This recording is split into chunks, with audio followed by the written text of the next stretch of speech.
Subscribe to Color Frames.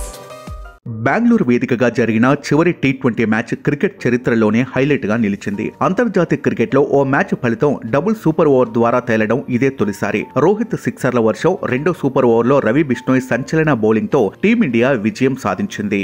దీంతో team India 3-0తో series లో కైవసం చేసుకుంది. అయితే గతంలో సూపర్ ఓవర్ టై అయితే బౌండరీలు ఎక్కువగా చేసిన జట్టును విజేతగా నిర్ణయించేవారు. ఇరు జట్ల బౌండరీలు సమమైతే సూపర్ ఓవర్ లో చివరి బంతికి ఎక్కువ పరుగులు చేసిన జట్టును విజేతగా ప్రకటించేవారు. అంతేకాదు, తొలి సూపర్ ఓవర్ లో బౌలింగ్ చేసిన బౌలర్ రెండో సూపర్ ఓవర్ లో బౌలింగ్ వేయకూడదు.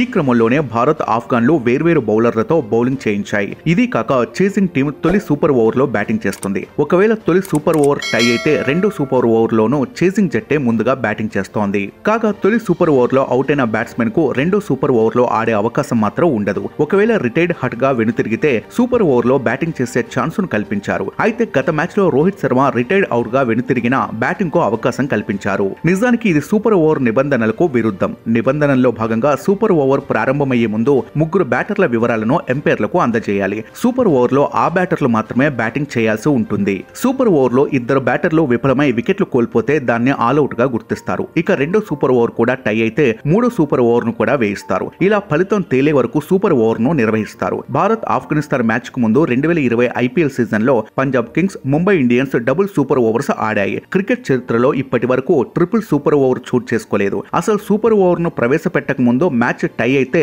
బాల్అవుట్ పద్ధతి ద్వారా విజేతను నిర్ణయించేవారు. ఈ పద్ధతిలో ఒక్కో జట్టు నుంచి 5 బౌలర్లు 5 బంతులతో వికెట్లను పడగొట్టాల్సి ఉంటుంది. 2007 టీ20 ప్రపంచ కప్ లో భారత్, పాక్ జట్ల మధ్య జరిగిన మ్యాచ్ టై అవ్వడంతో ఈ పద్ధతిని ప్రవేశపెట్టారు. ఈ వీడియో మీకు నచ్చినట్లయితే ప్లీజ్ లైక్ చేయండి, షేర్ చేయండి, కామెంట్ చేయండి.